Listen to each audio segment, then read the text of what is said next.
السلام علیکم ورحمۃ اللہ وبرکاتہ۔ کہانی زبانی کے خاص چمکتے دمکتے ساتھیوں، آج ہم آپ کے لیے لائے ہیں ایک اور نبی کی کہانی جو ہمیں سنائی ہے اللہ تعالیٰ نے قرآن کریم میں۔ یہ نبی آئے تھے حضرت ابراہیم علیہ السلام کے ساتھ، یعنی ایک بستی میں حضرت ابراہیم تھے تو دوسری میں حضرت لوط علیہ السلام۔ حضرت لوط علیہ السلام حضرت ابراہیم کے بھتیجے تھے، یعنی کہ بھائی کے بیٹے۔ جب حضرت ابراہیم علیہ السلام اپنے وطن سے نکلے تو حضرت لوط بھی ان کے ساتھ تھے، یعنی وہ ان پہ ایمان لے آئے تھے۔ حضرت ابراہیم علیہ السلام نے انہیں شام کے ملک میں بھیجا۔ حضرت لوط بھی اللہ کے نبی تھے۔ شام کے ملک میں بحیرہ مردار کے نام سے ایک چھوٹا سا سمندر ہے۔ مردار اس لیے کہتے ہیں کہ اس میں کوئی بھی مخلوق زندہ نہیں رہتی۔ یہ سمندر سطح سمندر سے بھی کئی ہزار فٹ نیچا ہے۔ اس علاقے میں جو لوگ بستے تھے ان کو سیدھا راستہ دکھانے کے لیے حضرت لوط علیہ السلام بھیجے گئے تھے۔ حضرت لوط علیہ السلام نے پہلے تو ان لوگوں کو اسلام کی خاص باتیں بتائیں۔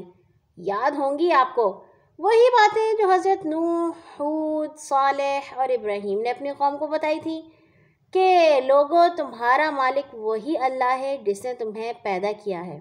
اس بات کا دھیان رکھو، تم جو کام بھی کرو اپنے مالک کی مرضی کے مطابق کرو اور ہمیشہ اس سے ڈرتے رہو کہ کہیں وہ تم سے ناراض نہ ہو جائے۔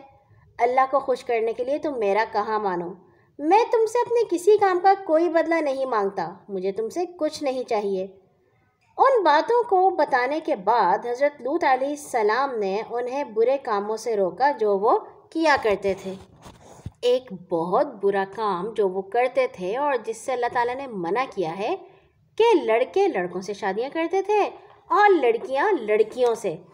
ان لوگوں سے پہلے دنیا میں کوئی ایسا کام نہیں کرتا تھا، سب سے پہلے انہوں نے ہی ایسا کام شروع کیا تھا۔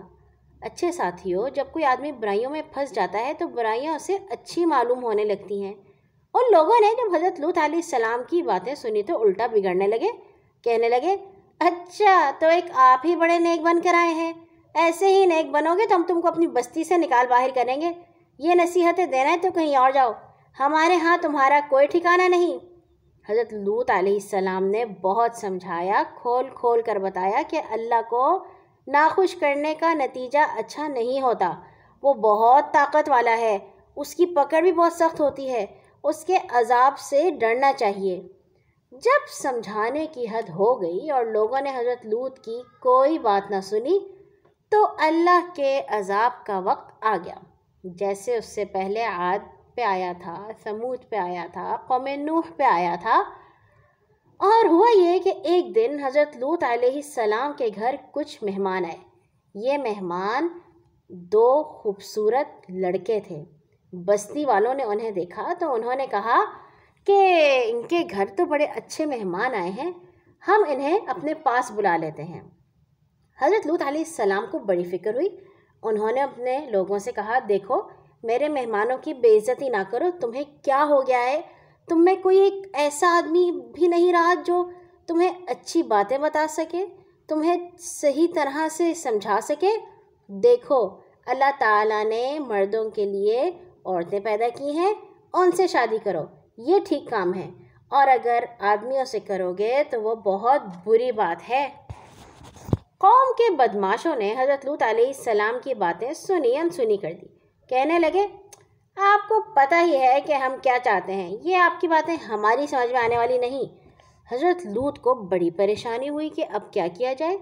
اتنے میں ان مہمانوں نے حضرت لوط سے کہا، آپ کو پریشان ہونے کی ضرورت نہیں، ہم تو اللہ کے بھیجے ہوئے فرشتے ہیں، ان پر اللہ کا عذاب لے کر آئے ہیں، صبح دیکھیے تو کیا ہوتا ہے، صبح ہونے میں دیر ہی کتنی ہے۔ اللہ تعالیٰ کے حکموں کو چلانے کے لیے اللہ کے فرشتے کام کرتے ہیں، دنیا کا سارا انتظام اللہ تعالیٰ نے انہی سے کرانے کا ذمہ دے رکھا ہے۔ دنیا والوں کے لیے نعمتیں بھی یہی لاتے ہیں اور عذاب بھی یہی لاتے ہیں۔ اللہ تعالیٰ نے جب قوم لوط پر عذاب بھیجا تو عذاب لانے والے فرشتے خوبصورت لڑکوں کی شکل میں آئے۔ اور حضرت لوط نے ایک بار پھر انہیں پوری بات سمجھانے کی کوشش کی، مگر ان کی قوم نے پھر اس بات کو ایسے ہی ٹھکرا دیا جیسے اب تک کرتے رہے تھے۔ فرشتوں نے حضرت لوط علیہ السلام سے کہا کہ اب عذاب کا وقت آ گیا ہے، آپ اپنے ساتھی مسلمانوں کو لے کر راتوں رات بستی سے باہر دور چلے جائیے۔ حضرت لوط علیہ السلام نے ایسا ہی کیا۔ حضرت لوط علیہ السلام کی بیوی اب تک ایمان نہیں لائی تھی، اسے ان کافروں کے ساتھ ہی چھوڑ دیا گیا، یعنی کہ ایمان والے رہتے ہیں ایمان والوں کے ساتھ، اور جو اللہ تعالیٰ پر ایمان نہیں رکھتے وہ رہتے ہیں ایک ساتھ، چاہے ان کی آپس میں کتنی ہی پکی رشتہ داری ہو، کوئی بیوی ہو یا بیٹا ہو، کوئی بیٹی ہو یا کوئی ماں ہو یا کوئی بہن ہو۔ نیک لوگوں کے ساتھ نیک لوگ، برے لوگوں کے ساتھ برے لوگ۔ جب حضرت لوط علیہ السلام اور آپ کے ساتھی بستی سے باہر دور چلے گئے تو بستی پر اللہ کا عذاب آیا۔